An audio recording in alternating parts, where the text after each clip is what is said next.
Hello guys, welcome back to my channel. ఇది వచ్చేసి నా స్టైల్లో చేసిన మష్రూమ్ కర్రీ. అంటే నా స్టైల్లో కాదు, మా అత్తమ్మ చెప్పిన రెసిపీ. ఇది మార్కెట్లో దొరికే మష్రూమ్ అయితే కాదు, న్యాచురల్గా నేచర్లో దొరికిన మష్రూమ్. చాలా ఇయర్స్ బ్యాక్ అయితే చూసాను అండ్ టేస్ట్ చేసా, బట్ రేర్ కేసు ఇవి దొరకడము అలాంటిది ఇప్పుడు దొరికాయి. సో ఎలా ప్రిపేర్ చేశానో చూసేద్దాం. సో వీడియో ఇంకెక్కడ స్కిప్ చేయకుండా ఎండ్ వరకు అయితే చూసేయండి. సో కడాయి తీసుకొని 1 టేబుల్ స్పూన్ ఆఫ్ ఆయిల్ అయితే యాడ్ చేసుకున్న, 1/2 టేబుల్ స్పూన్ ఆఫ్ ఆవాలు, కొంచెం కరివేపాకు and 1 big size of onion అయితే కట్ చేసుకుని లైట్గా ఫ్రై చేసుకున్నాను. ఆ ఫ్రై అయిన తర్వాత ఒక 1/2 టేబుల్ స్పూన్ ఆఫ్ అల్లం వెల్లుల్లి పేస్ట్ యాడ్ చేసుకున్నా. అది స్మెల్ పోయేదాకా మీడియం ఫ్లేమ్లో అయితే ఫ్రై చేసుకోవాలి. And 1 big size of tomato తీసుకొని చిన్న చిన్న పీసెస్గా కట్ చేసుకొని యాడ్ చేసుకున్నాను.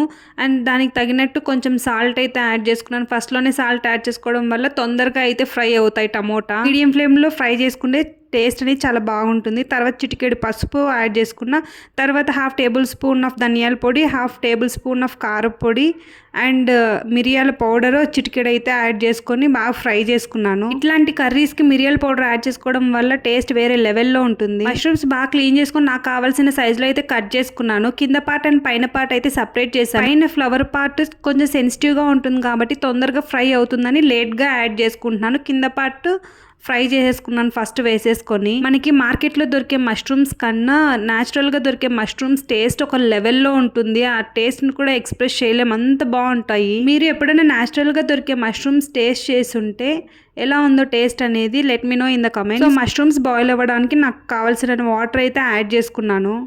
అండ్ ఫైనలీ చికెన్ మసాలా అయితే యాడ్ చేసుకున్నాను, కొంచెం స్పైసీ కోసం. కాస్త మిక్స్ చేసుకొని ఒక ప్లేట్ పెట్టేసి ఒక 5 మినిట్స్ అలా వదిలేయాలి. హై ఫ్లేమ్లో పెట్టుకోకుండా మీడియం ఫ్లేమ్లో పెట్టుకొని ఒక 5 మినిట్స్ తర్వాత ప్లేట్ ఓపెన్ చేసి చూస్తే ఆహా, స్మెల్ సూపర్గా ఉంటుంది. అంతే, మష్రూమ్ కర్రీ రెడీ. సో మీకు ఈ రెసిపీ నచ్చినట్లయితే మీరు కూడా ఇంట్లో ట్రై చేసి టేస్ట్ ఎలా వచ్చిందో కామెంట్ సెక్షన్లో మర్చిపోకుండా అయితే కామెంట్ చేయండి. ఈ వీడియో మీకు నచ్చినట్లయితే don't forget to like, share and subscribe for more videos. Thank you, bye bye.